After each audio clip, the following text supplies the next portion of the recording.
Hello foodies, welcome to A1 cooking Vijayawada.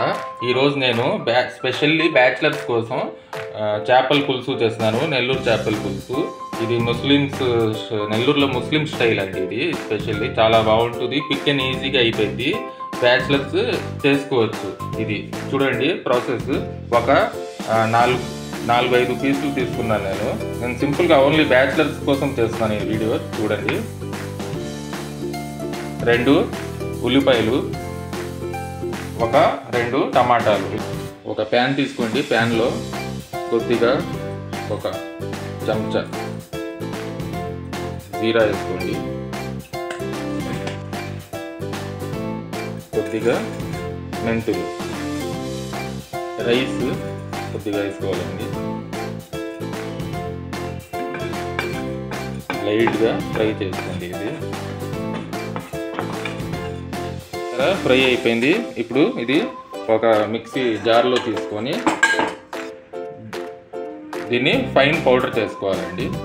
అందులో కొద్దిగా కొబ్బరి తురుము, లేకపోతే మీ దగ్గర కొబ్బరి పొడి ఉంటే అది కూడా వేసుకోవచ్చు. చూసారా, ఇంత వేసుకున్నాను నేను క్వాంటిటీ. దీనికి ఫైన్ పౌడర్ చేసుకోవాలి. ఉల్లిపాయ ముక్కలు నేను చాపర్లో వేసుకొని దానికి లైట్గా పేస్ట్ చేసుకుంటాను. చూసారా, ఇలా పేస్ట్ చేసుకోవాలి. మరీ ఫైన్ పేస్ట్ చేసుకోబాకండి, ఇలా పెట్టండి.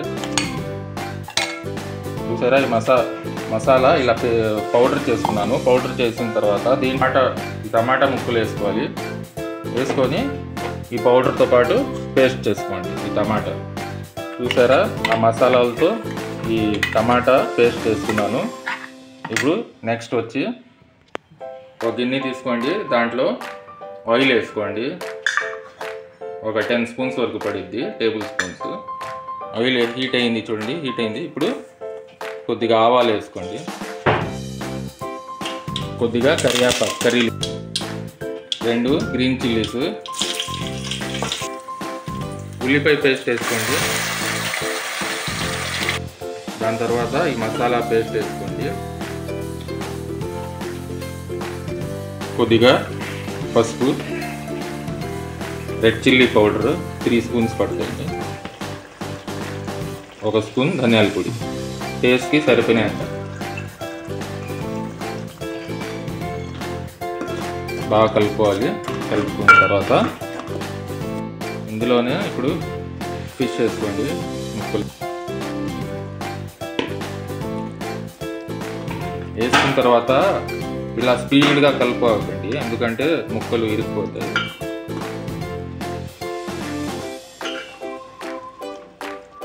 మీ టేస్ట్ ప్రకారం సరిపోయినంత చింతపండు రసం వేసుకోండి.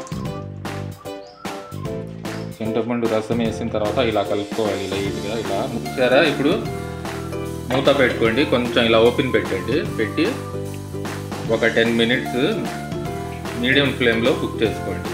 ఓపెన్ చేసి చెక్ చేసుకుందాం ఎంతవరకు ఉందో.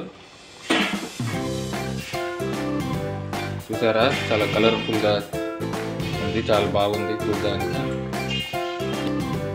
ఇలా స్లోగా ఒకసారి కలుపుకోవాలి. చూసారండి, ఫైనల్లీ మన నెల్లూరు చేపల పులుసు రెడీ. చూసారండి, ఎంత క్విక్ అండ్ ఈజీగా చేసేసాను.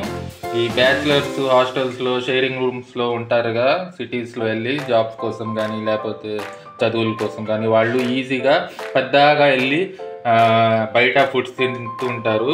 అది ఎలా ఆయిల్స్ వాడతారో తెలీదు. ఇంట్లోనే చక్కగా ఇలాగా చేసుకోవచ్చు బ్యాచిలర్స్. కర్రీ పాయింట్స్ అక్కడ వెళ్ళి తింటుంటారు. నేను సజెస్ట్ చేస్తున్నాను, వద్దండి, ఇలాగా ఇంట్లోనే చేసుకోవచ్చు. లైక్ చేయండి, కామెంట్ చేయండి, సబ్స్క్రైబ్ చేయండి. ఈ వీడియో నచ్చితే మీరు కూడా ట్రై చేయండి. ట్రై చేసి ఎలా ఉందో కామెంట్ చేయండి please. Thank you for watching.